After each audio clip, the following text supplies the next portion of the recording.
Narinig niyo na po ba ang kwento ng crucifix na tinatawag na The Man of Sorrows? Kung mapapansin niyo, sa braso nito at kamay, sa siko at balikat, wala po siyang dugtungan. Ibig sabihin, isang buong kahoy siya noong ginawa ang imahe ng ating Panginoon Kristo. Pero ang sabi nila, bago ito maging ganito, ay ordinaryong crucifix lamang siya. Ibig sabihin, ang dalawang kamay nito ay nakapako sa bawat gilid ng crucifix. Pero ito po ang nangyari at ito ang kwento.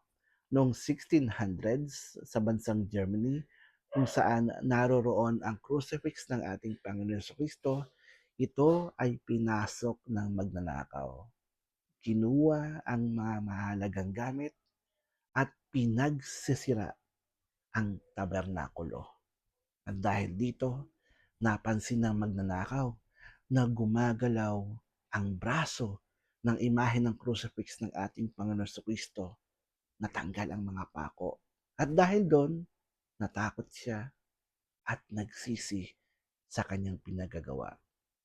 Ayon sa mga kwento, niyakap ng ating Panginoong Kristo ang magnanakaw na imbis na pagalitan at parusahan, ito ay kanyang kinaawaan pa at pinatawad. Sana po nagustuhan niyo ang kwento ko, ang kwento ng The Man of Sorrows. Hanggang sa muli, Brother Paul, God bless.